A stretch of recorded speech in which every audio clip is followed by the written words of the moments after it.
ما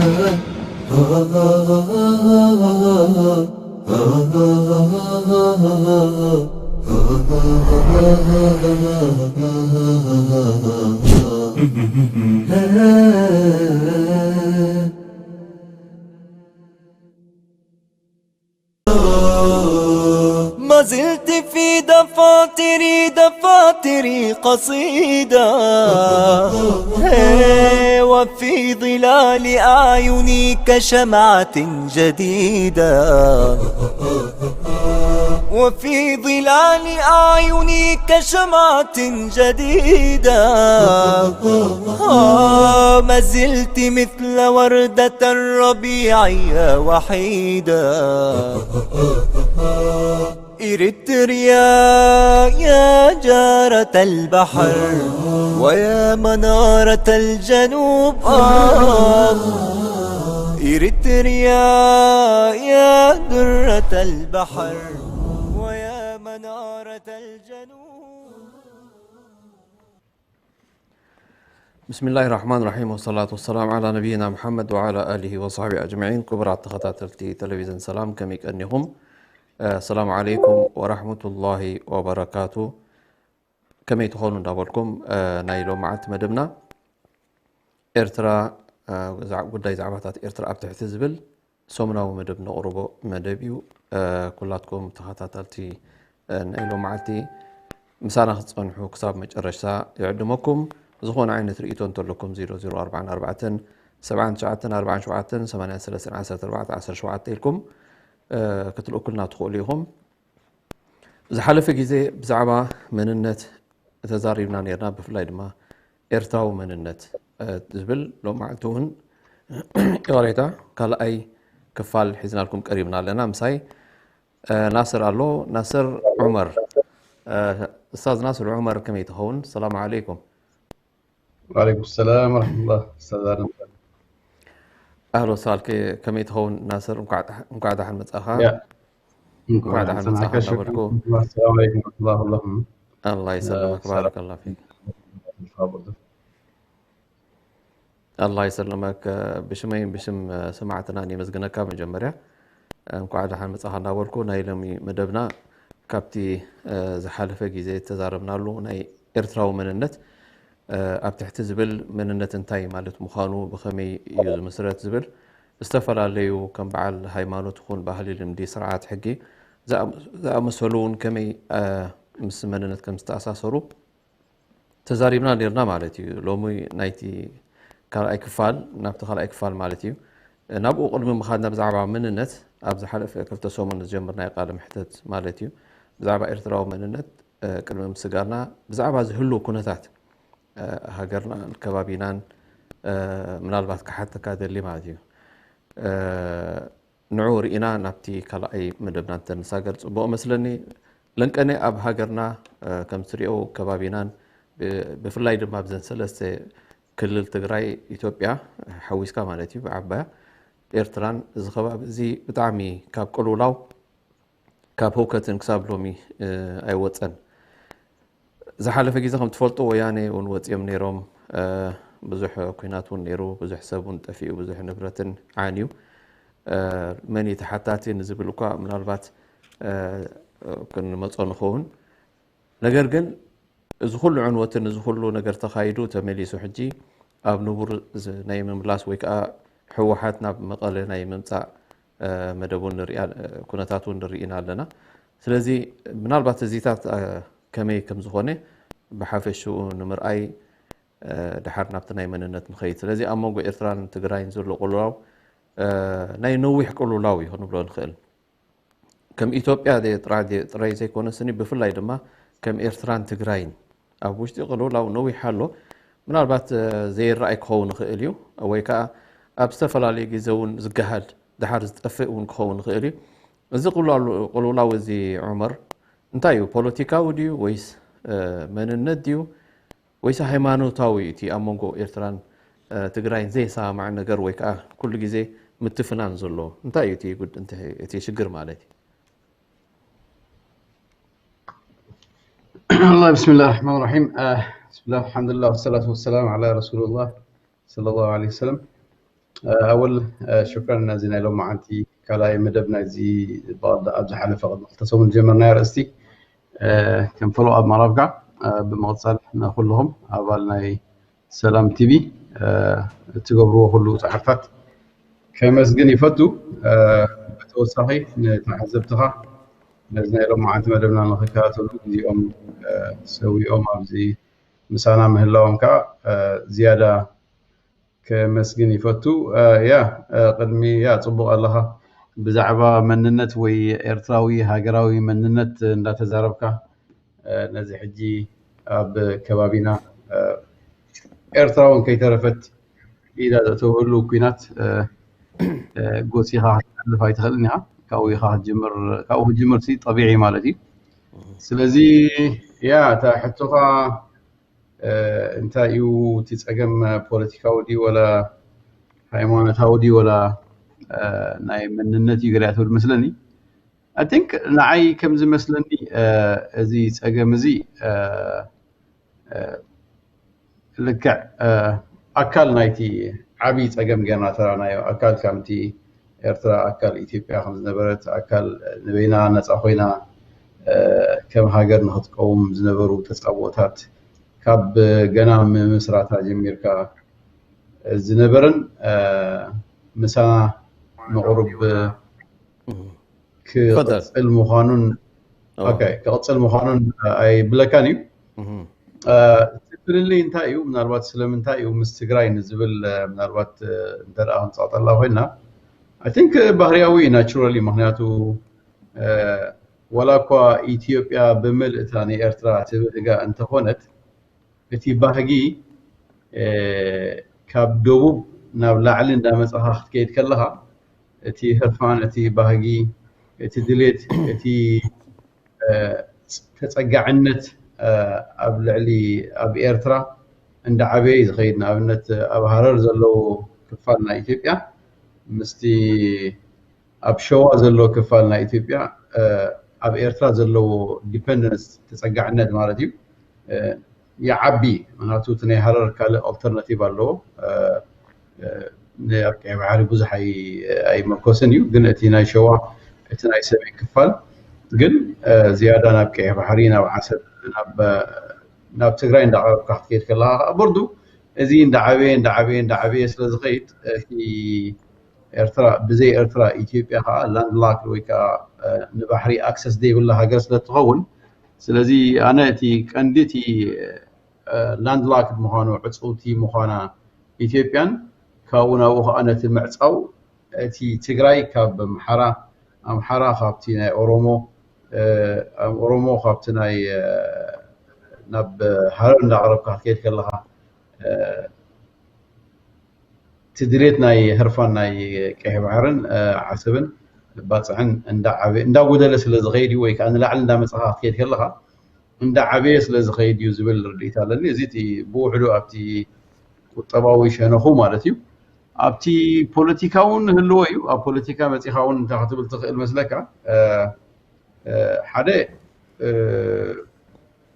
ኣብቲ መስርሕ ናይ ናፅነት ክልቲኦም ህዝብታት ትግራይን ህዝብታት ኤርትራን ብነፍስ ብወድባቶም ማለት እዩ ይተሓጋገዙ ስለ ዝነበሩ እቲ ዝነበረ ምትሕግጋዛት ናይ ዋጋ ከፊለ መንፈስ ይፈጥር ስለ ዝኾነ ድሕሪ ናፅነት ናይ ይብፅሓኒ እዩ ዓይነት ጠለባት ክህልው ከዓ ባህርያዊ እዩ ሰምዖ ኢኻ ብዙሕ ግዜ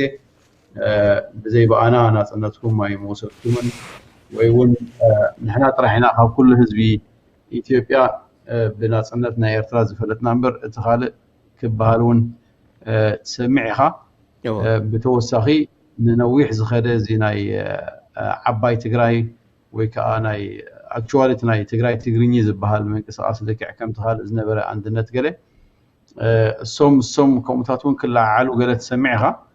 ስለዚ ብፖለቲካውን ታሪካዊ ክሳይ ኣለዎ ሰረት ዘለዎ ጉዳይ እዩ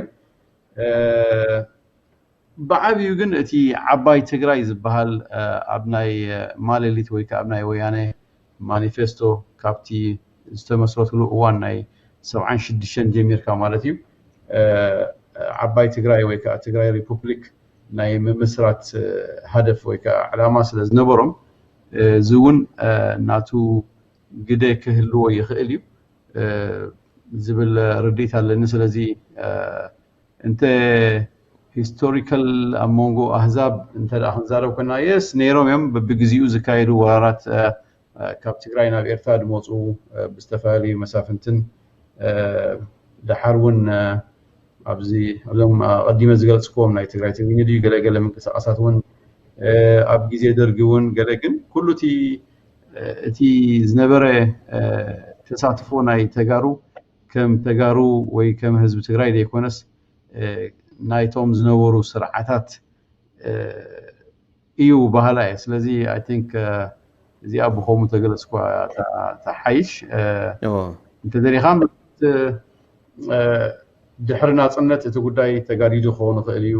ብፍላይ ከዓ እዚ ብናይ ባድመ መስምስ ዝተፈጥረ ናይ ቦርደር ፀገማት ነይርና በቲ ቦርደር ኣመሳሚስካ ነቲ ናይ ባድመ ሕቶ ክነሱ ክሳብ ባዳ ቡሬ ዳርጋ 360 ዲግሪ ክበሃል ይኽእል እዩ ንሙሉእ ኤርትራ ዝለሓመ ጎንፂ ተኻይዱ ነይሩ ሕጂ ኣብኡ ግደ ናይ ወያነ ብፍላይ ኣብቲ ናይ ኢትዮጵያ መንግስቲ ስለ ዝነበሩ ግደናቶም እንታይ ከም ዝነበረ ኩላህና ስለ ንፈልጦ እዚ እውን ሓደ ካብቲ ኣብ ሞንጎ ህዝቢ ኤርትራን ኣብ ሞንጎ ትግራይን ኤርትራን ንኽመስል ዝገብሮ ሓደ ካብቲ ዝነበረ ይኽለካ ክእል መስለኒ ናስር ምናልባት ኣብዚ ናይ ጉዳይ ትግራይ ድሕር ኣቲና ክንርኢ ከለና መብዛሕትኡ ግዜ ወይ ከም ወያነ ብፍላይ ድማ ከም ወያነ ነዊሕ ግዜ ንነዊሕ ናይ ህዝቢ ትግራይ ሓደ ውድብ ብርቱዕ ውድብ ኣንጻር ደርጊ ተቃለሰ ኣንጻር ወፃዓ ናይቲ ህዝቢ ትግራይ ተቃለሰ እንተይልናዮ እዛ ዓይነት ሓሳባት ነይርዎ ዶ ከምዚ ንኤርትራ ንምጉባጥ ሓሳብ ወይ ንኤርትራ ንምቕያር ሓሳባት ዶ ነይርዎ ምክንያቱ መብዛሕትኡ ግዜ ክትሪኦ ከለካ እዚ ወያነ ኣብቲ ፅንኩር ግዜታት እንድሕር በፂሑ ወይ ከዓኒ ብኽሳሩ እንድሕር ተታሒዙ ናብ ኤርትራ ሓስብ ኣብ ፅቡቕ እንከሎ ነቲ እንተኣሽሙ እንከሎ ሃገር ሒዝዎ እንከሎ ኢትዮጵያ ብምሉእ ስኒ ንኤርትራውን ባዕሉ እዕትራፍ ገይርላ ኤርትራ ከም ኤርትራ ማለት እዩ ንክትከውን ስለዚ ስኒ እንታይ እቲ ፀገማት ወይ ኣብቲ ውሽጢ ድዮም ስምምዕ ዘይብሎም ኮይኖም ገሊኦም ንኤርትራ ክትመፅእ ኣለዋ ዝብሉ ኣብ ወያነ ማለት እዩ ንሶሙን ኣብ መጨረሻ ኣብዚ ናይ መጨረሻ እንድሕር ርኢናዮም ሕጂ ወላ ድሕሪ ምጥፋኣ እዚ ሓሳባት እዚ ክትስእ ንሪኦ ስለዚ ኩሉ ግዜ ኣብ ተቆርቆረሉ ግዜ ድዮም ሳቶም ዝትስኡ ንኤርትራ ገጾም ዝርዩ ዘለው ወይስ ከም መደባት ምስኦም ነይሩ እዩ እዚ ጉዳይ ምናልባት ዘይሰለጦም ነገራት ክህልው ከመይ ትሪኦ እዚ መብዛሕትኡ ግዜ ፅቡቅ ኣለካ አይ ቲንክ ተቐንዲ እንታይ ይመስለካ መብዛሕትኡ ግዜ እቲ ፖለቲካ ናይ ኤርትራን ናይ ትግራይን ብፍላይ ክሳብዚ ናይ ባድመ ጎንፂ እቲ ዝምድና ኣብ ሞንጎ ክልቲኡ ኣህዛብ ደይኮነሲ ኣብ ሞንጎ ክልተ ውድባት ናይ ህዝባዊ ግንባርን ናይ ሕወሓትን ስለ ዝነበረ መብዛሕትኡ ግዜ እቲ ዝፍጠሩ ፀገማት ክንሪኦም ከለና ከም ጎንፂ ናይ ውድባት ወይ ከዓ ናይቶም መራሕቶም ንኣብነት ኣብ ሞንጎ ኢሳያስን ኣብ ሞንጎ መለስን ዝነበረ ናይ ፐርሰናል ናይ ውልቂ ባእሲ ጌርና ንክንሪኦ ብዙሕ ግዜ ንደናገር ኢና ግን እንተ ደኣ ምልስ ኢልካ ሪኢኻዮ ወያነ ልክዕ ከምቲ ናይ ኤርትራ ማለት እዩ ጥሙሕ ናይ ናፅነት ኣለዎ ሕጂ ካብ ኢትዮጵያ ናይ ምፍላይ ድሌት ኣለዎም ሕጂ ወላ እውን ኣብቲ ታሪክ ትምልስ ኢልካ እንተ ደኣ ናይ ህዝባዊ ግንባር ክሳይ ክሰምዕ ጀሚርካ እንታይ እዮም ዝብሉኻ ካብ መጀመርያ ሲ ነዚ ናይ ማኒፌስቶ ናይ 76 ዓባይ ትግራይ ዝብል ወይ ትግራይ ካብ ኢትዮጵያ ክትፍለ ዝብል ድሓር ከዓ ስዒቦም ካብቲ ናይ 94 ናይ ኢትዮጵያ ቅዋም ኣብ ዝገበርዎ ብንጹር ዘቐመጥዎ ነገር ኣሎ which is article 39 ዝበሃል ዓንቀጽ 39 ዝበሃል ናይ ህዝብታት ካብ ናይ መጻኢ ዕድሎም ባዕሎም ክውስኑ ክሳብ ምፍላይ ዝብል ዓንቀጽ ኣሎ ንዕኡ ከእትዎ ከለዉ ወላ እኳ ኣብቲ ግዜቲ ክካትዑ ከለዉ ዝከረኒ ኣብ 94 95 እዩ እዚ ንገብሮ ዘለና እዚ ነእትዎ ዘለና ዓንቀጽ ብዙሓት ካብ ክፋላትና ኢትዮጵያ ብፍላይ ካቲ ኦሮሞን ኦጋዴንን ህዝብታት ኦሮሞን ኦጋዴንን ካብ ኢትዮጵያ ናይ ምፍላይ ዲሬት ስለ ዝነበሮምን ናይ ኤርትራ ምፍላይ ከዓ ንዓኣቶም ዝያዳ ንኽተባብዑ ስለ ዝገበሮም ኣብቲ 94 እዋን ናይ ምፍላይ ድሌቶም ኣብ ዝለዓለ ጠርዙ በፂሑ ስለ ዝነበረ ንዕኦም ኣካል ናይ ኢትዮጵያ ኮይኖም ንኽፀንሑን ነቲ ንሕና ንሰርሖ ዝነበርና እዚ ፌደራል ሲስተም ማለት እዩ ኣብ ኢትዮጵያ ንሰርሖ ዝነበርና ሓድሽ ስርዓት ንኽጥዕምዎም ተጥዒምዎም ክፀንሑ ምሳና እንተዘይጣዕሞም ግን ውሕስነት ክንገበሎም ስለ ዝነበረና ንዕኦም ኢልና ዘእተናዮ ዓንቀጽ 39 ኢሎም እዮም ዝዛረቡ ነይሮም ኣብቲ ግዜ ወያነ ግን ስዒቡ ከም ተነፀረ ማለት እዩ ህዝቢ ኦሮሞ ኣሚን ህዝቢ ኦጋዴን ካብ ኢትዮጵያ ንኽፍለ በትናቱ ምምሕዳር ማለት እዩ ልክዕ ከምዚ ሕጂ ኣብ ትግራይ ዘሎ ምምሕዳር ኦጋዴን ሓንቲ ካብተን 9 በዚ ፌደራል ሲስተም ዝተኸፋፈላ ሃገራት እያ ኣሚን ክፋል ናይ ኢትዮጵያ ሓቲቶም ክነሶም ተነፂጎም ጥራሕ ዘይኮነ ተሃዲኖም ተኣሲሮም እቲ ዝነበረ ስራሕ ልክዕ ከምዚ ሕጂ ኣብይ ኣብ ትግራይ ዝገብሮ ዘሎ ማለት እዩ ብሕጊ ምኽባር ብዝብል ስጉምቲ ኣብ ልዕሊ ናይ ኦጋዴን መንግስቲ ወያነ ነፂጎሞ ነቲ ዓንቀጽ 39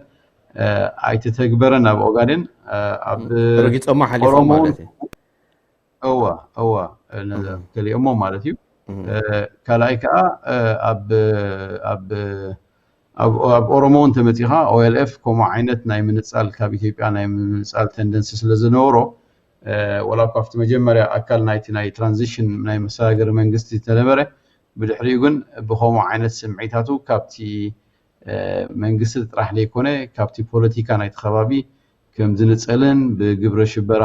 ከማን ከም ዝልክዕ ከምዚ ሕጂ ነው ኣብ ልዕሊ ወያነ ተወሲኑ ዘሎ ይወስዱ ነይሮም ስለዚ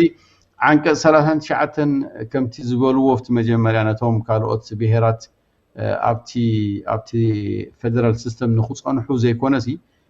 ካልእ ዕላማ ነይርዎ ወያነ ንዕኦም ንኽጥዕሞም ኢሎም ንዕኦም ከም መውፅኢ ስትራቴጂ ንኽጥዕሞም ኢሎም ዝገበርዎ እዩ ዝብል ኣኩዜሽን ኣሎ ሕጂ ነዚ ኮንስፓይረሲ ቲዮሪ እንድዩ ካብቲ ትዕዝብቲ ማለት እዩ እንተደኣ እቲ ካዮ ኾነልካ ተቓሊስካሉ ኣብቲ ቅዋም ንኽኣቱ ጌርካ ግን ህዝብታት ንኸይጥቀሙሉ እንተደኣ ትኽልእ ነርካ ኮይንካ እሞ ከዓ ሕጂ ካብ ስልጣን ምስ መፃኻ ብዙሕ ግዜ ንዕኡታት እንተደኣ ትትንክፈለካ ኮይንካ እቲ ናቹራሊ ድመፀካ ኣረኣያ እንታይ እዩ እምበኣር ወያነ ንዝሓለፈ 27 ዓመት ኣብ ኢትዮጵያ ክሳብ ዝኽኣሉ ንናይ ኢትዮጵያ ቁጠባ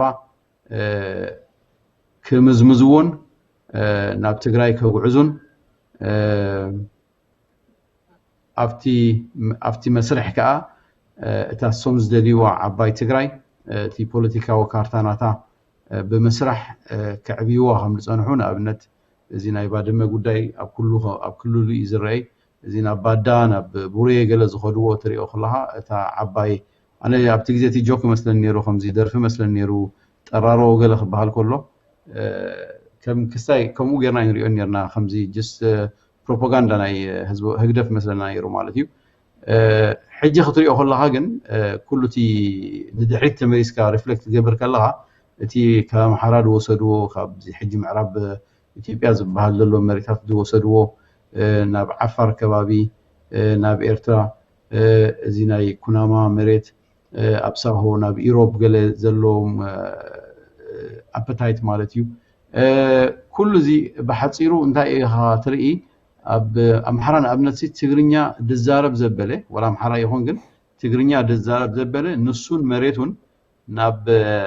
ትግራይ ከም ዝሕወስ ገይሮም ታ ዓባይ ካርታ ዓባይ ትግራይ ትበሃል መሬት ሰሪሖማ ማለት እዩ እንደን ብቁጠባ መፂኻ ወላ እኳ ኣብቲ ናይ 27 ዓመት ናይ ወያነ ግዜ ዳርጋ ኣብ ኢትዮጵያ ደሓን ዝኾነ ናይ ቁጠባ ምዕባለ ይረአ እንተነበረ ካብኡ ናብኡ ግን ኣብ ትግራይ ዝነበረ ምዕባለ ምስቲ ናይ ካልኦት ክትወዳደሮ ከለካ ፈፂምካ ኣይወዳደርን እዩ ትግራይ ካብ ዜሮ ማለት እዩ ናብ ኣዝዩ ከተወዳድሮ ዘይትኽእል ምስተን ካልኦት ዞባታት እተን ካልኦት ክልላት ናይ ኢትዮጵያ ብኩሉ ዓይነት መምዘኒ ወሲድካ ብቁጠባን ብካልእን ዝዓበያ ክነሰን ግን ትግራይ ኣብ ውሽጢ 27 ዓመት ኩሉ እቲ ሃገር ንኽትከውን ዘድልያ ቅድመ ኩነት ብቁጠባ ማለት እዩ ጃህዝ ሬዲ ነይራ ማለት እዩ ብውትድርና መፂኻ ዳርጋ ዝበዝሕ ክፋል ናይቲ ሰራዊት ናይ ኢትዮጵያ ብፍላይ ከዓ ኣብቲ ዝለዓለ ፀፍሒ ናይቲ ስርዓት ብመሳርያ መፂኻ እዚ ሕጂ ዝዛረብሉ ዘለዉ በዓል ኣብዪ ማለት እዩ ቀዳማይ እዝ ዝበሃል ሰሜን እዝ ዝበሃል ኣብ ትግራይ ኣቐሚጥካ ብሙሉእ እቲ ዝነበሮ መሳርያ ከም ንብረት ናይ ኢትዮጵያ ጌርካ እቶም ወታደራት ክቕየሩ ይኽእሉ እዮም እቲ መሳርያ ግን ልክዕ ከም ንብረት ናይ ትግራይ ጌርካ ኣብኡ ምቕማጥ እዚ ኩሉ እዚ ክትሪኦ ከለኻ ወያነ ብፍላይ ድሕሪ እዚ ናይ 27 ዓመት ስልጣኖም ማለት እዩ ትግራይ ከም ሃገር ንኽእውጁ ይዳለዉ ከም ዝነበሩን እቲ ንባሕሪ ዝነበሮም ህርፋን ከዓ ኣብቲ ናይ ባድመ ኩናት ወላት ተተሳዕረ ግን ብተዘዋዋሪ መንገዲ ብብዙሓት ኤርትራውያን ሃሱሳት ጌርካ በዚ ናይ ኢሮብ ጌርካ ንባሕሪ ክትወፅእ ትኽእል ኢኻ ወይ ከዓ ንሓንቲ ዞባ ካብ ንሓንቲ ዞባ ናይ ኤርትራ ኣስዲዕካ ድዩ ወላ ካብኣ ብዙሓት ሃሱሳት ርኩርት ብምግባር ብመንገዲ ዙላ ጌርካ ኣክሰስ ናብ ቀይሕ ባሕሪ ክትረክብ ኢኻ ዝብል ኩሉ እዚታት ክገብርዎ ዝፀንሑ ብምሉእ እንታይ እዩ ዘርእየካ እቲ ጥሙሕ ናይ ሃገር ናይ ምዃንን ተፈሊኻ ብፍላይ ከዓ እታ ናይ ቀይሕ ባሕሪ ኣክሰስ ጥራሕ ተሪፋቶም ነይራ እምበር ንሃገር ንክኾኑ ሬዲ ከም ዝነበሩ እንተኾነ እዚ ናይ ሕጂ ኩናት እንተዳሪእኻዮ ብፍላይ እንታይ እዩ እቲ ንመንግስቲ ኤርትራን ነቲ ናይ ኣምሓራ ምልሻ ናይ ኣምሓራ መንግስትን ነቲ ናይ ፌደራል መንግስትን እንታይ እዩ ናብ ሓደ ምፅይዎም ሰለስቲኦም ብሓደ ክሰርሑ እዮም ኢልካ ደይተሓስቦም ግን ከዓ ኣብዛ ኩናት እዚ ኣንፃር ትግራይ ኣንፃር ወያነ ንበሎ ድሓን ኣንፃር ወይ ከዓ ኣንፃር ትግራይ እንታይ እዩ ሓደ ምፅይዎም እንተደኣ ኢልካ ናብ ከምዚ መደምደምታ ዝበፅሑ እዮም ድመስሉ ትግራይ ክትፍለ ምዃና እቲኦም ኣምሓራ ብዙሕ ካብ መሬትና ወሲዳህልና ኣላ እሞኒ ንዕኡ ክሌም ናይ ምግባር ቅድሚ ናብኡ ገፃ ምኻዳ ብመንግስቲ ኤርትራ እውን ኩሉ እዚ ዝኽብለካ ፀናሕኮ ስክፍታታት ስለ ዝነበሮ ብሓይሊ ከዓ ጎቢጦም ሒዞሞ ዝነበሩ ክፋል ናይ መሬትና ስለ ዝነበረ ነዚታት ናይ ምምላስ እዚኣ ጥራሓታ ኢንቴንሽን ናይቲ ድሌት ናይ መንግስቲ ክብለካ ይክእልኒ ግን ሓደ ካብቲ ዓብላሊ ድሌት ሓደ ካብቲ ብውሕዱ ነቲ ሰራዊትን ነቲ ህዝቢ ኤርትራን ኣብ ጎኒ እቲ መንግስቲ ደው ንኽብል ካብ ዝገበርዎ ነገራት እዚኦም እዮም ክብለካ ክእል ብወገን ፌደራል መንግስቲ ከዓ እንተደኣ ትግራይ ካብ ኢትዮጵያ ተፈልያ እሞ እቲ ናቹራሊ ብድሕሪኡ ዝመፅእ እንታይ እዩ ኢትዮጵያ ክትበሃተን እያ ኣምሓራ ከምኡ ክፍለ እዩ ኣብ መንጎ ኣምሓራን ኦሮሞን ከምኡ ግጭት ክመፅእ እዩ ኣምሓራ ክፍለ እዩ ኦሮሞ ክፍለ እዩ ኢትዮጵያ ስለዚ እታ ኢትዮጵያ ትበሃል ከዓ ክትሓረር እያ ስለዚ ሰለስቲኦም ብነናቶም ስክፍታታት ተራኺቦም ክነሶም ግን እታ ንኩሎም ሓደ ትገብሮም ግን ትግራይ ክትፍለ እያ ዝብል ድሌት ከም ዝኾነ ግን ብዙሕ ግዜ ኣይዛረቡልን እዮም ምክንያቱ ምናልባት ፖለቲካል ኮሬክትነስ ክኾን ይኽእል ኣይሆፕ መሊሰልካ ክኾን ይኽእል ባረከላ ፊክ ኡስታዝ ናስር እንሻላ ክቡራት ተኸታተልቲ ድሕሪ እዛ መሰጋገሪ ክንምለሰኩም ኢና ምሳና ፅንሑ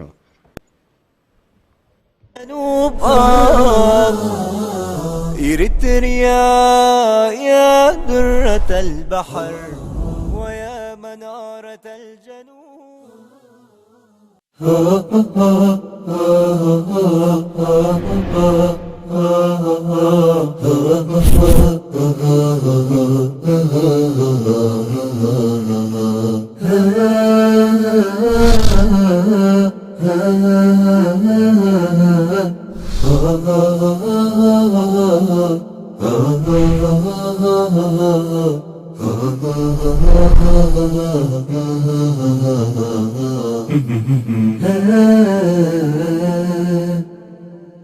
الجنوب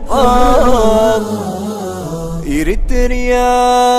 يا درة البحر ويا منارة الجنوب. السلام عليكم ورحمة الله وبركاته. تمليسكم الله مساي أستاذ ناصر الله. أستاذ ناصر أبتي نزار بولو زنبرنا من البات ويا أستاذ ناصر مساي الله سمع عند الله سمعك الله يا سلازي ويانا حجي أبز جيزي مالتيو نام مقالة مملاسو من البات نهاجرنا نخبابينا انتاي سقات كوردو لخل مهنياتو منقس إثيوبيا نبعلو انتاي زبل دلو كرميزي مقبارون ابتناي ليست نايتي تيروريست ليست أبتنا إثيوبيا أتيو زجرو بزمالة كم جرو أتيو سلزي نإثيوبيا راح ليكونس نخبابون أزقائي تباهيلو يو زربولو نيرومو سلزي حجي مملاسو نام مغالي مملاسو من البات نكبابين وبفلاي دما نحنا كم إيرتراويان انت عينت سقات الله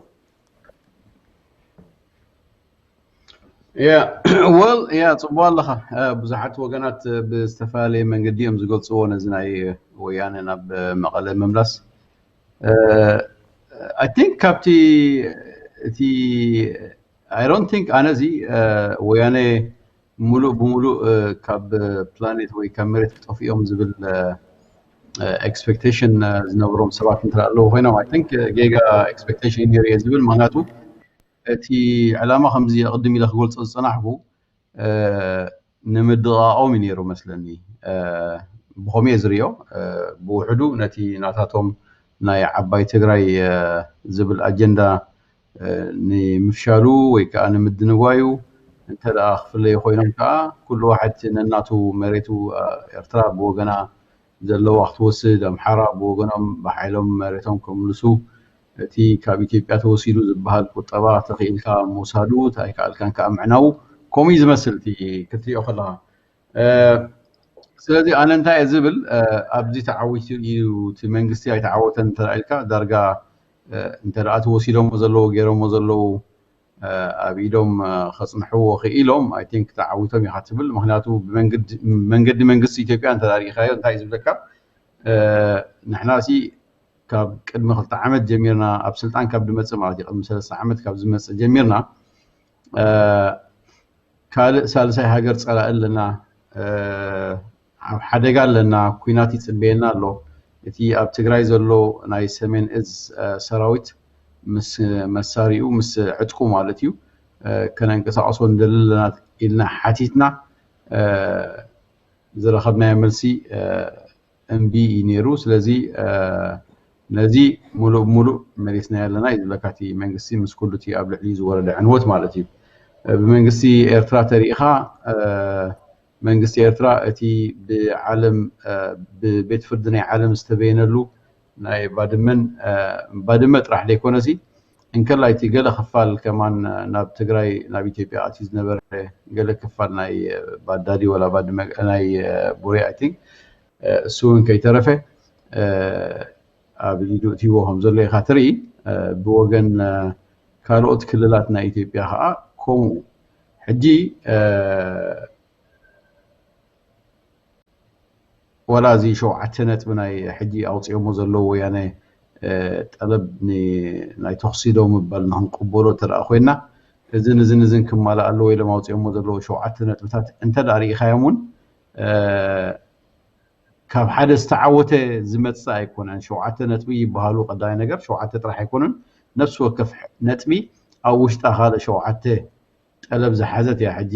ብዙሕ ዓሰርተታት ጠለባት እዩ ዘለዎም ሕጂ ካብ ሓደ ንመቐለ ብዓወት ተመሊሰይሉ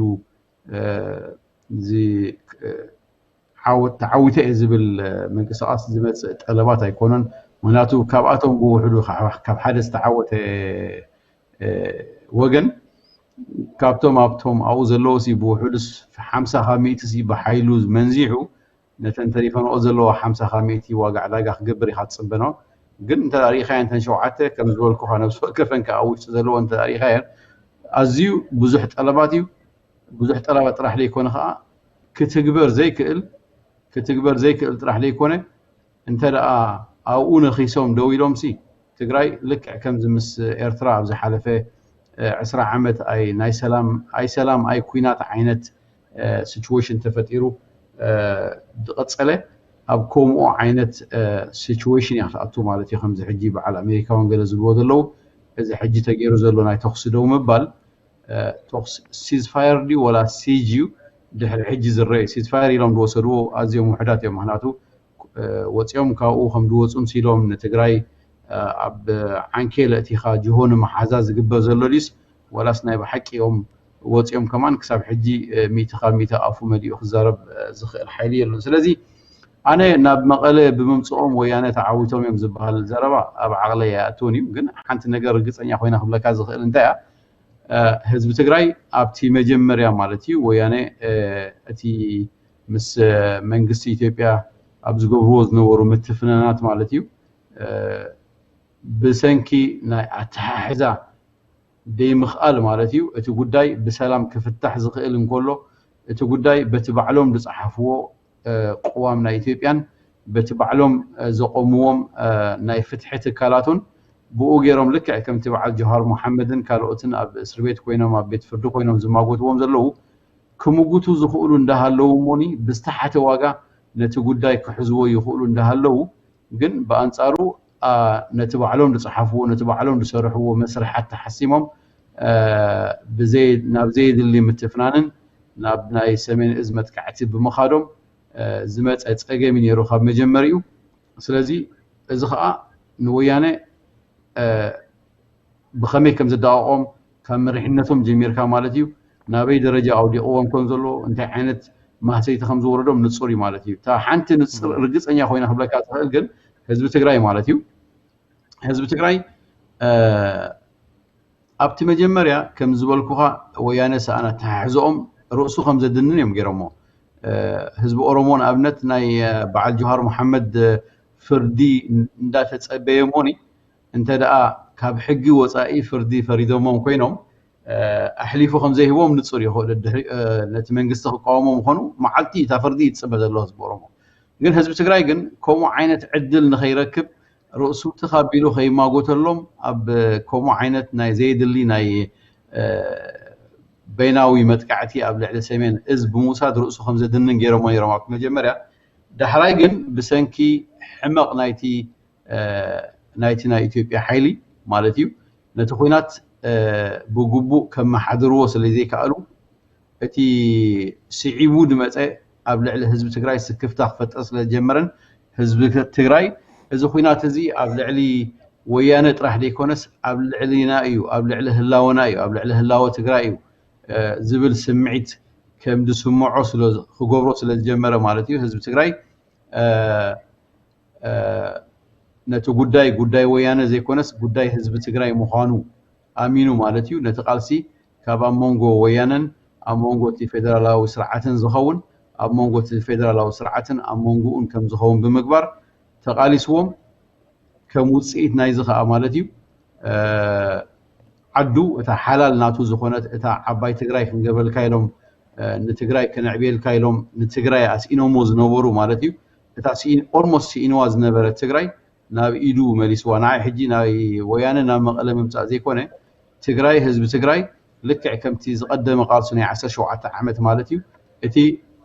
نتግራይ بزملكت كل غزي او واقع علاقه خمزياتون واقع خفيلو كل غزي اتيناتو ناي غزا رسو مصاي بعلو ناي موسان سلطانو كم بحدش كليم غير ولا الى حسب انت نا ويانا انت اخنزارو كنا غن ويانا نا مقاله ملو حيلوم ملو اخسايم حيزوم مصيوم كبلا يدفرني تا خبلا زخيل انتيا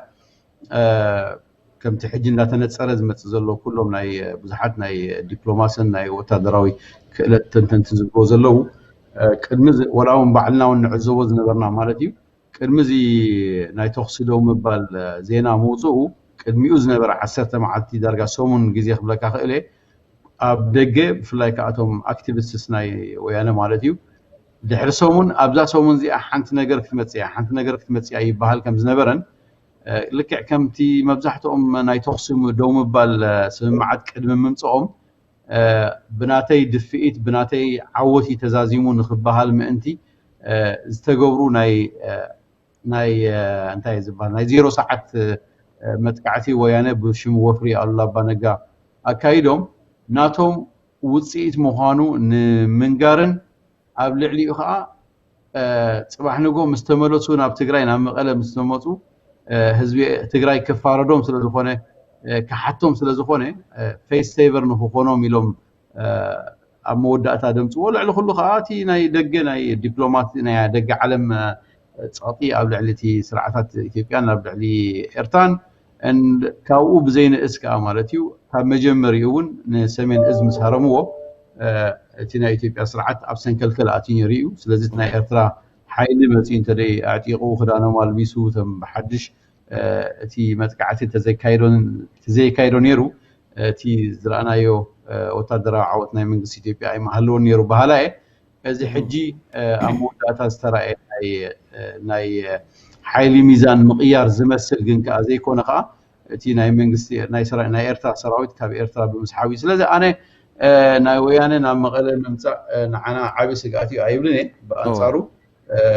بأنصارو بزح كابتي زنبرة سقات أزيخم زجودلن حزبي تجري كا قدايو بعلى حيزو هذا خابت زحقو سكا كاب حما صبوق كدوس أنت الأخين كمالتيو هذا خابت زحقو سكا وتصير نايزي بينات انتايو حزب تجري هذا خابتي زجورو مالتيو كم زي قال سزي ناتو قداي وسيدو كم ويانا خوين زي كونس كم حيلتات مكل خال تجري كويني تعالي سو حجتي زي تعرف كابزنيو خمسي خيل زقوموتو انتاي مالتيو لك ويانا لك كنت نحناني لحالفه عسران كندينا عام 30 عمت نزي ابي ارترا دلو سرعات هقدف كموتادراو سرعاتيو نابسي بلاو سرعات كنقيرو زي عوت قال سخنا كايد صنحنا حزب تግራይ ግን كم اكل ناي زخوينات زي نتي باستفاليه مسمس بسمعيتاتو نحزب تግራይ لك كم هقدف بوتادراو سرعات كمرحوت صنحه كم اكل ناي زخوينات زي القيسو خمزلون دحر حجي ويانا تقدم حجز نبرو unprecedented support ناي تجارو أبيلو تاريفوس تجارو حزب تجراي بعلم عدم زم حضرلون انت لقى كيلوم مس إثيوبيا بسلام زنبرلو أي كألون كأ مفلاي ناي موداتا مرجعهم ترى هوي نخا نخوجو مسلوبي باراي. ناصر مجمرة هم تأسكايو بفلاي دما أبزي ناي بروباغندا بزع ناي بفلاي حوحات زقبرو بروباغندا ويعني عبي قدلو كم زبالكا أبتناي مجرشاون مزازمي تي ببروباغندا خمي يقولون أبتي عوت ناتهم نخون يسعروهم زنوبرو حجون من البات إرترا نتي سراويت إرترا نمخصاص دي وين منقص إرترا نمخصاص وين أبي نمخصاص زقبر زولو كونتات دي حجي من البات مزانا يقول عاون 14 عامت زقبرتنا أصلنا كم زر أخي أو تيواني رو أمانيل إزيتات انتاي كتبلو تخيل أبز حجي كيزي استفال علي نقرون كابز عابي يمكن متصعنا خيليو جن زخلو زقبر زولن منتايو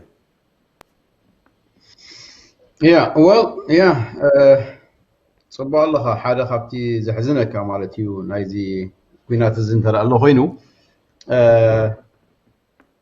قال حلافنا دي سمعهم وقنات بوغن ويانا يخون بوغن دلي تفتحي إنا بحالتي ارتاعي مالتيو إذا خينات بنتصر أمونغو تي فدرالاو سرعتن أمونغو ويانا انت الأخيدوها أمونغو كل التقراي كنسو أمونغو خلت أحزاب أمونغو نايمننا تحطو أمونغو تي حزب تقراين أمونغو كاروت بيهراتن بتوسخ بوغن إرتراها أمونغو حزب إرتان أمونغو حزب تقراين كم زخونه كاو حليفومون أمونغو مسلم ناي إرسينس and أمونغو تقارو كم زخونه نممسالو بطعمي أزي صيوف زي حالات نتاو زخونه كامبينز قوسات يمكو قولو صنيحم ذكري خناي طبح نعنا زهارونا زلو سراويت إرتاد يكونسي وحزب إرتاد يكونس مم طبح وجيز أسلام نمبالي حجي خا نزا قول عامتي يومن كوما عينة مساسالي أزي حصور زخونه بوليتيكا نمسرح فتينهم يوم اتي حققن انتايو تحقي اتي بسنكي أبز حلفنا 27 عامتات بإثيوبيا كايدو دغورون سعيبومن سعرتهم بزي مقبالهم اب تግራይ ኮይኖም ምስቲ መንግስቲ ናይ ፌደራል መንግስቲ ክገብርዎ ጽንሑ ምትፍናን ዝወረዶን መንግስቲ ኢትዮጵያ ንውሳኔ ናይ ዶብ ናይ ባድመን ካልእን በቲ ናይ መግዛእቲ ዶባት ማለት እዩ ንخخيد ተሰማሚዕና ለና ኢሉ ተቀቢልዎ ነሱ አቢ ምጽኢሉ ዝገበራ ሳኸላ እሶም ግን ኣብ መንጎ ክልተ ሃገራት ኣብ መንጎ መንግስቲ ኤርትራን ኣብ መንጎ መንግስቲ ኢትዮጵያን ዕንቅፋት ብምዃን ነቲ ጉዳይ ከጓድድዎ ስለ ዝፀንሑን ክልቲኦም ህዝብታት ማለት ናይ ኢትዮጵያን ናይ ኤርትራን ነቲ መንግስታቶም ዝወሰድዎ ስጉምቲ ወላ ሚእቲ ካብ ሚእቲ እንተዘይበልኩ እኩል ዝኾነ ነቲ ኩናት ንኸካይዱ እኩል ዝኾነ ደገፍ ስለ ዝረኸቡ ከም ውፅኢት ከዓ ትሪኦ ኢኻ ሕጂ ኣብ ኢትዮጵያ ንሄለካ ምርጫ ተኻይዱ ኣብይ እቲ ዝለዓለ ቁፅሪ ኣሚን ደገፍ ረኺቡ ተዓዋታይ ኮይኑ ይወፅእ ከም ዘሎ ናይ 2 መዓልቲ 3 መዓልቲ ኣብ 2 መዓልቲ 3 መዓልቲ ንሰምዑ እዩ ኦልሬዲ እቲ ውፅኢታት ብዘይ ዕላዊ ዝኾነ መንገዲ ይግለጽ ኣሎ ኣብ ኤርትራ እውን ሪኢኻ ኢኻ መብዛሕትኡ ህዝቢ ንሕናን ሰራዊትናን ኢሉ ምስ ሰራዊትና እዩ ጉዳይ ሃገር በይኒ እዩ ጉዳይ ማሕደራ በይኒ ኢሉ ምስ መንግስቲ ዝቆመ እዩ ስለዚ ኣነ እንታይ ዝብሎ እዚ ውፅኢት ናይ ዘይ ሓላፍነታዊ ጎስጓስ ብመንገዲ ስርዓት ወያነን ብቀንዱ ከዓ ብመንገዲ ኣዝዮም ዘይ ሓላፍነታውያን ኤርትራውያን ሚድያ ከም በዓል ኣሰና ክጠቕሰልካ ክእል እየ ስለዚ እዚ እዩ ግን እቲ ናይ ብሓቂ እንታይ እዩ ግደፍዶ እዚ ናይ ሕጂ ህዝቢ ኤርትራ ይኹን ህዝቢ ትግራይ ኣብ ዘካየድዎ ኣዝዩ መሪር ናይ ናፅነት ቃልስን ናይ ብወገን ወያነ ከዓ ናይ ዓርሰ ውሳነ ዝብልዎ ማለት እዩ ንህዝብታት ክሳይ ጠቂኖም ኣይፈልጡን እዮም ብወገን ኤርትራ እዚ ናይ መግዛእቲ ተባሂሉ ኸማን ተጠቂሱ ይፈልጥን እዩ ስርዓት ሃይለ ስላሴ ስርዓት ደርጊ እንዳተባህለ ወላ ብንጹር እንዳረኣኻዮ ከለኻ ካብ ኩሎም ህዝብታት ናይ ኢትዮጵያ ተሳቲፎም ኣብ ኤርትራ መፅኦም ኩሉ ዓይነት ክስታይ እንዳገበሩ እንደረኣና ግን ኣብ መንጎ ኣህዛብ ደይኮነስ ኣብ መንጎ ስርዓታት ዝግበር ዘሎ ኩናት ተባሂሉ ዝግለጽ ነይሩ እዚ ናይ ሕጂ እውን ካብኡ ዝፈል ነገር የብሉን ግን ኣዝዮም ዝጠፈሹ ናይ ካልእ ሕልምታቶም ኣብ ኤርትራ ንምትግባር ዝህቁኑ ኣዝዮም ፀበብቲ ትሕቲ ሃገራውያን ዝኾኑ ወገናት እዚ ብልዎ ዝፀንሑ እዩ እዚ ከዓ ሓደ ካብቲ ብሌሲንግ ኢን ዲስጋይዝ ዝበሃል ካብ ሕማቕ ፅቡቕ ከተውፅእ ከለካ ክትሪኦ ማለት እዩ ህዝቢ ኤርትራ ኣብዚ ሕጂ እዋን ንምንታይ እዩ 30 ዓመት ናይ ድሪቲ ፍትሒ ክዕወት ዘይከኣለ ነፂሩሉ ኣሎ ምክንያቱ ውሽጡ ብከምዚኦም ዓይነት ካብ ሓደ ንላዕሊ ተኣማንነት ፍርቂ ተኣማንነቶም ንኤርትራ ፍርቂ ተኣማንነቶም ከዓ ንኻልኦት ንኢትዮጵያን ንትግራይን ዝኾኑ ኣብ ውሽጡ ፀኒሖም ነቲ ናይ ደላይ ፍትሒ ቃልሲ ክጎትዎ ስለ ዝፀንሑ እዩ ሓደ ካብቲ ፅቡቕ እንታይ እዩ ድሕሪ ሕጂ ህዝቢ ኤርትራ በትሳቶም ቅድሚ ሕጂ ዝሓንፀፅሉ ወይ ከዓ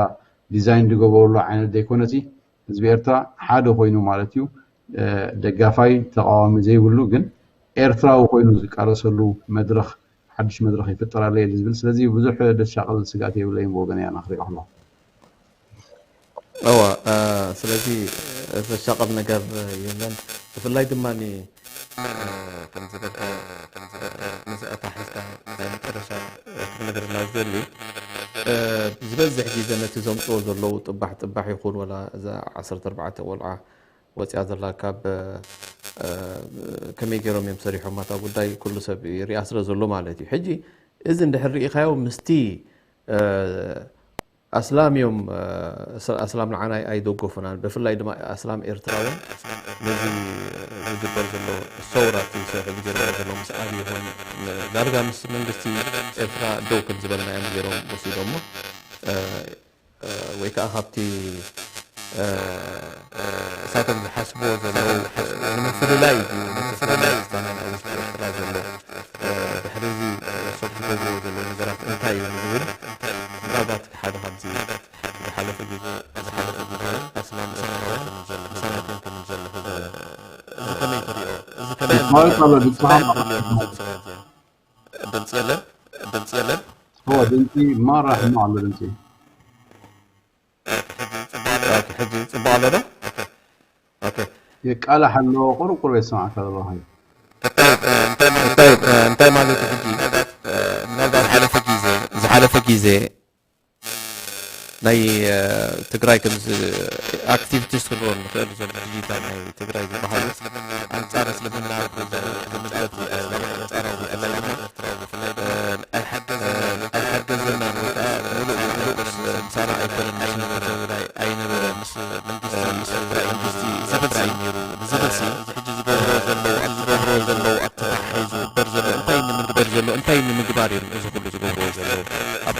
ኤርትራዊ ኣስላማይ ክሳናይ ጋር ንምፍልላይ ድዩ ብምግማዕ ድዩ ዝገብርዎ ዘለዉ እንታይ እቲ ብድሕሪ እዚ ጉዳይ ዘሎ?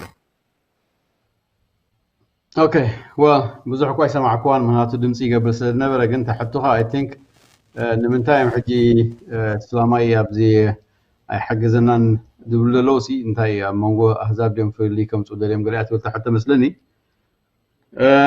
ያ ኣብቲ ቅድም ኢለ ክምልሳ ፈቲነ ነይረ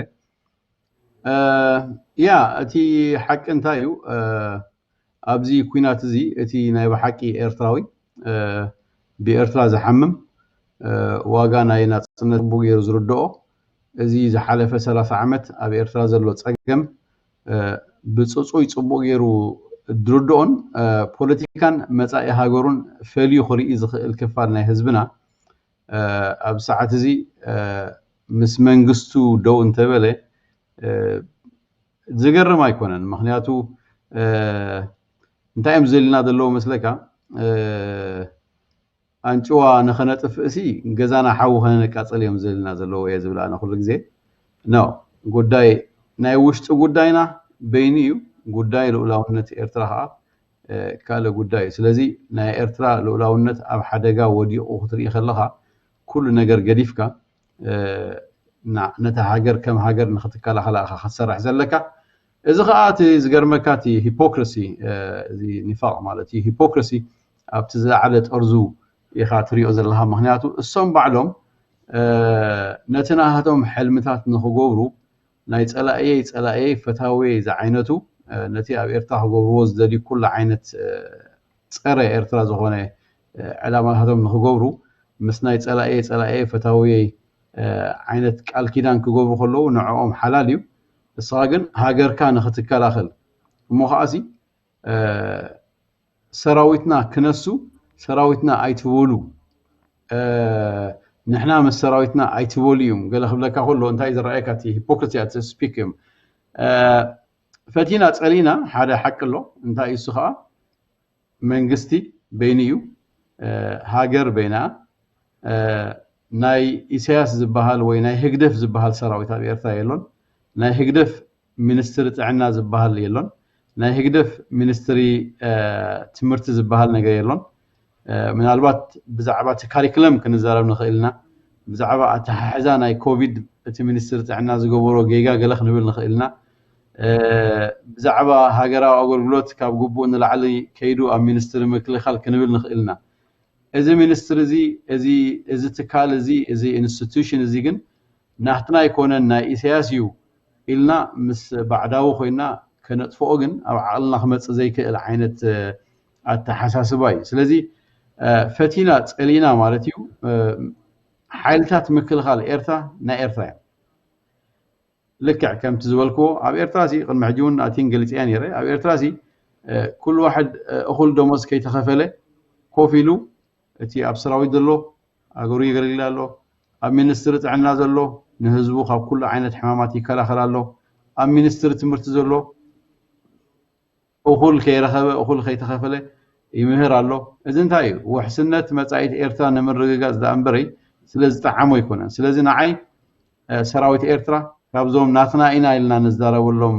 መምህራናን ዶካተርናን ፈለ ኣይሪኦነ እቲ መብዛሕትኡ ህዝቢ ኤርትራ ኣብ ሰዓት እዚ ምስ ሃገሩ ደው ድበለ ከዓ ከምዚ ዓይነት ኣተሓሳስባ ስለ ዘለዎ እዩ ስለዚ ንዓይ እንታይ ዝርዳእኒ ካብ ዕላማና ካብ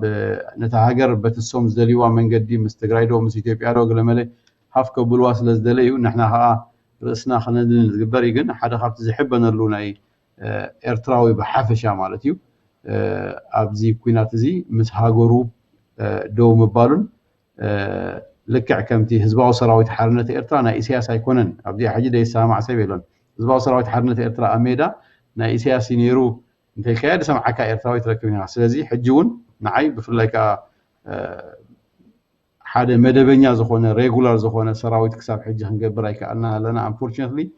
ስለዚ ንዓይ እቲ ገድሊ ይቕፅል እዩ ዘሎ እዚ ሰራዊት እዚ ከዓ ናይ ህዝቢ ኤርትራ እዩ ነዚ ሰራዊት እዚ ከይሓስካ ከዓ ኣብ ኤርትራ ክመፅእ ዝኽእል ለውጢ የሎን ኣይንደልየና እውን ምክንያቱ እቲ ክሳብ ሕጂ ንህዝቢ ኤርትራ ነዚ ሰራዊት ነዚ መንግስቲ እዚ 100 ካብ 100 ንኸይቃለሶ حدا خم عنكفات كوين تصنحه إذا حجي نسمعه زلنا بتجراي دي بإثيوبيا زلوا حدا جاتات كل جزء قبل علينا خمزلو سلزفلتن نعومن نزا أبي إرترا زلوا سرعة كم حدا جز كل مبزحتهم سواتنا كلتا جزنا حانت سنتيم يزولون جن إذا بإرترا نخلت يوم كم حدا جزنا حانت سنتيم جيرو سلزريوم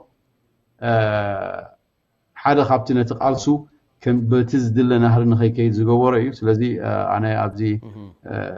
كم زبل كايوني أمانجو هزبي إرترا خمتات كمسيهم جن إذا هزبزي 30 عمت بروتا وقالس كايدو قدميون 34 عمت ناي بوليتيكا وقالس زكايده أزي بليح دواتون صبو غيرو زفلت زي حسب أينجد زبل هزب سلازخونه I don't think أبزناتهم وطمد ذاته. بارك الله فيك أخونا ناصر بطعمية مزقنكا من الباس لو معتونا بتناي كندي إرتراو من النتاب زبلينا مدى حزنا ليرنا جن تيناي كبابينا وقداي قرب سله نوح زلبله لو معتي قريفنا لنا بزمالتي ونزمت ظلو جن لفلاي دما بتي إرتراو من النت أوشتي كم نحنا كم إرتراويان تمنقسون نتي إرتراو من النت كمي ريو أوشت وانت إرتراو هم يكون على بدحر حج خي عدلنا إرتراوي من النت انتايو نزبل من البات زمت ظلو جزء بسفيحهم رينا نايلوم قد بزي أخلنا مالتي من البات نايمج أرشات ولو نقرت له كسمعكات ذي اللوجن ودينا هنا. Okay, well, سأجميلن يا طبعا الله أنا أدي خازورتك أي تجبر على جذا هبك جبر زبال كنزينا وحده كمان يحسب كون يرانا. أبتا قندر السنة نأتي لوجن إذا قندي السنة ناي إرتوا هجروا من نتي. I think أزيو أقداسي أبز حجوان بكل مأذنات زوك عزلوا على السنة زغنة. صبوا جزيه هنا مساحة ديسكاسن كوينا إن شاء الله. مودة تخبل الزل انتايو عن تويز جلسكو هزب تجري اتاناتو حلال مريتو بازيو زنا ادمن قدي كليم غير والو نزا حلال مريتو كنعبي الكايلوم دارجا امسان او ريدوم يروم مالتيو حجيغن ابدو تمريسلو اتزترفه علني بصحني زبلو مريتو بحقاوي اجباب مستي ابي اثيوبيا زلو منغستي بفلاي كوميشن